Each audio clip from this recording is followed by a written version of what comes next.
आप साहब नहीं है, साहिबे आलम है, फर्जंद अंजुमन है, वली हैद सल्तनत हैं, छोटे सरकार हैं, इसीलिए आगे पीछे लश्करे जर्रार लेकर न्यायालय के पास जाते हैं,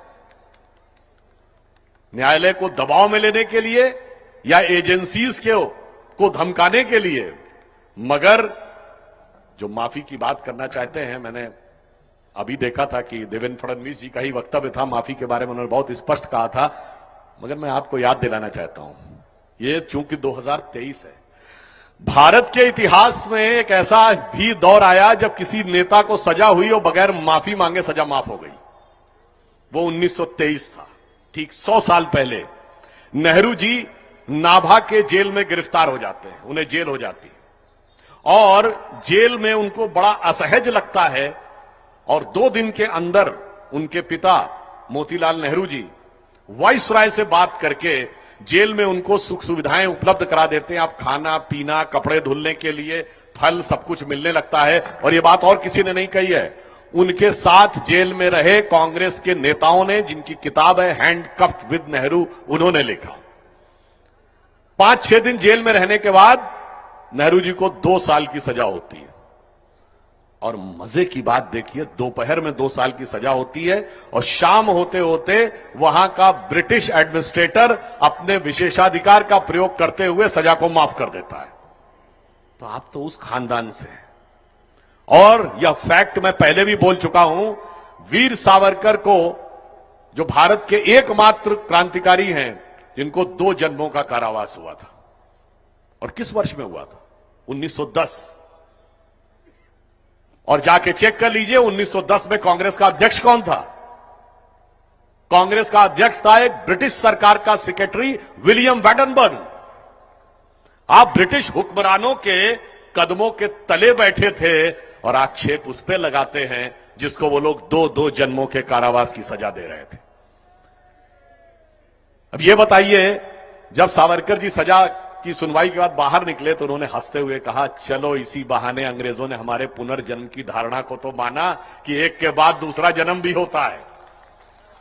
जो लोग ये कहते हैं, मैं उनसे पूछना चाहता हूं, एक नेता बताइए कांग्रेस का जो अंग्रेजों के जमाने में गोली से मारा गया हो। मैं राष्ट्रीय अध्यक्ष स्तर के नेता की बात कर रहा हूं, सामान्य कार्यकर्ता के नहीं। एक नेता बताइए जो फांसी चढ़ाओ, एक नेता बताइए जो काला पानी हुआ हो जिसको, और लाला लाजपत राय जी को छोड़कर एक नेता बताइए जो पुलिस की लाठियों से भी घायल हुआ हो। मगर और खुद ब्रिटिश हुक्मरानों के द्वारा स्थापित और ब्रिटिश हुक्मरानों की सदारत में बैठे रहते थे। एक बहुत बड़े मशहूर शायर हुए अकबर इलाहाबादी, उन्होंने एक शेर लिखा था जो ऐसी धारणा है कि इन्हीं लोगों के लिए लिखा गया था कि दिन में धरना प्रदर्शन करते थे और रात में ब्रिटिश हुक्मरानों के साथ डिनर करते थे। तो उनका शेर था कि कौम के गम में खाते हैं डिनर हुक्काम के साथ, रंज लीडर को है बहुत मगर आराम के साथ। जिनके लिए यह कहा गया, और जो लोग स्वतंत्रता का आंदोलन कभी लड़े नहीं, कभी फांसी चढ़े नहीं, कभी काला पानी गए नहीं, कभी गोली खाई नहीं, सारा का सारा क्रेडिट वही ले गए।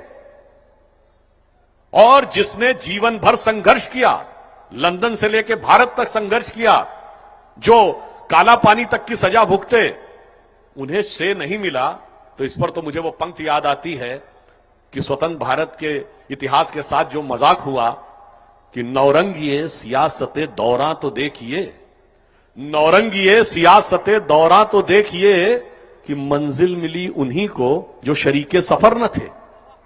जो सफर में ही नहीं थे, मंजिल वो पा गए, और जिन्होंने पूरा अपना प्राण लगाया उन्हें नहीं प्राप्त हुआ। अब मैं यहां पर एक फैक्ट बता देना चाहता हूं जो बहुत दुष्प्रचारित करने का प्रयास किया जाता है। भारत को आजादी किस आधार पर मिली?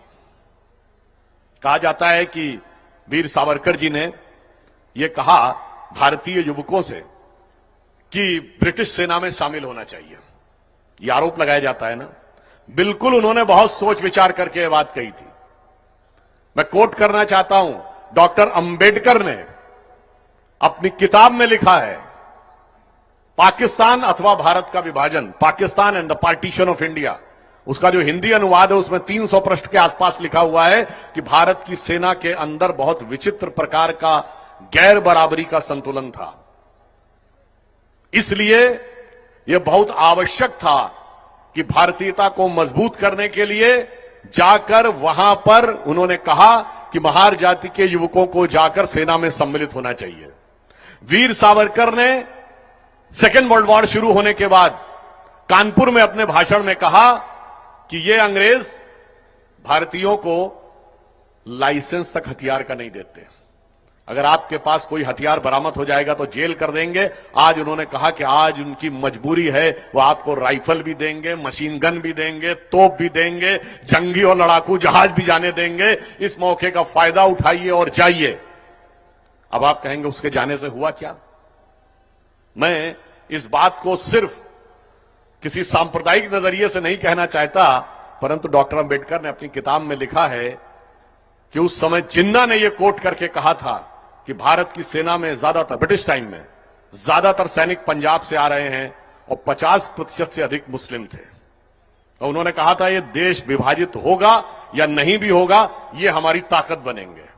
मगर जो सावरकर जी की दूरदृष्टि थी, वही जो विचार डॉक्टर अंबेडकर का था। और डॉक्टर अंबेडकर ने कहा कि यदि भारत आजाद हो गया तो उसके बाद अगर हमारी सेना के अंदर एक समरसता नहीं रही तो पता नहीं क्या परिस्थिति बनेगी। ये डॉक्टर अंबेडकर ने अपनी किताब में लिखा है। दोनों का विचार एक था और वास्तविकता में क्या हुआ, मैं याद दिलाना चाहता हूं कि देश की आजादी के समय जब 25 जून 1944 को नेताजी सुभाष चंद्र बोस ने आजाद हिंद रेडियो से अपने उद्बोधन में कहा, यह आज भी नेताजी की वॉइस में अवेलेबल है, कोई जाके उसको सुन सकता है। उन्होंने कहा जब आज, ये 44 में कह रहे हैं नेताजी, जब आज कांग्रेस के ज्यादातर नेता आजाद हिंद फौज के सैनिकों को भाड़े का सैनिक कह के उनका उपहास उड़ा रहे हैं और ताना मार रहे हैं, मुझे इस बात की खुशी है कि मिस्टर सावरकर जैसे कुछ लोग दूरदर्शी हैं जो भारत की सेना में युवकों को शामिल करने के लिए कह रहे हैं और यह हमारी शक्ति बन रहे हैं। कौन लोग गए थे वहां? वो भारतीय सैनिक ही तो गए थे। और यह बात मैं इसलिए प्रमाण के साथ कहता हूं कि जब भारत को आजादी मिलने की बात आई तो एक बहुत बड़ा घटनाक्रम है जिसका संबंध महाराष्ट्र की धरती से है और जिसे छुपा दिया जाता है। ये बताइए, 42 का भारत छोड़ो आंदोलन 2 महीने में क्रश कर दिया गया था। फिर 43, 44, 45, 46, 47 कोई आंदोलन ही नहीं था, तो काहे छोड़ के चले गए अंग्रेज? मतलब ये तो प्रूवन फैक्ट है ना कि 5 साल कोई स्वतंत्रता आंदोलन नहीं था, फिर क्यों छोड़ के चले गए? और तो मैं बड़ा बात कहूं, इरविन के साथ पैक्ट हुआ मार्च 1931 से 1947 तक केवल भारत छोड़ो आंदोलन के 2-2.5 महीने छोड़ दें, कौन सा आंदोलन हुआ बताइए, रिसर्च करिए। 17 साल कोई आंदोलन ही नहीं और 5 साल तो बिल्कुल कोई आंदोलन नहीं, फिर क्यों छोड़ के चले गए?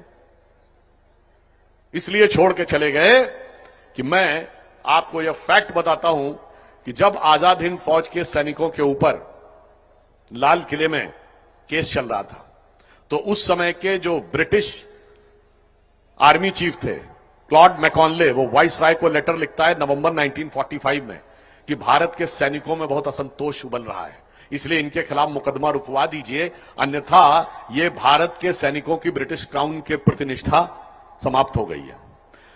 फिर वो 11 फरवरी 1946 को 4 महीने बाद लिखता है कि अब स्थिति खतरनाक लेवल तक पहुंच गई है और कभी भी कुछ भी हो सकता है, और 16 फरवरी 1946 को बॉम्बे में इंडियन नेवी में अपराइजिंग होती है।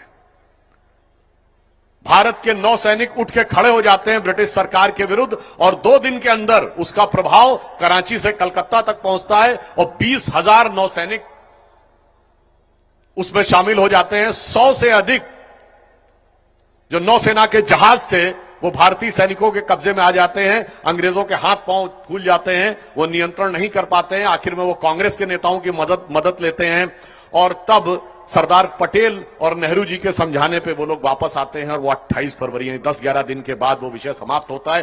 पर इस चीज से ब्रिटिश सरकार पूरी तरह हिल जाती है और उसे लगता है कि अब इस सेना पर हमारा कोई नियंत्रण नहीं है, ये वही चीज थी जो दूरदर्शी सावरकर ने 7-8 साल पहले देख ली थी। वीके न्यूज, राष्ट्र के नाम।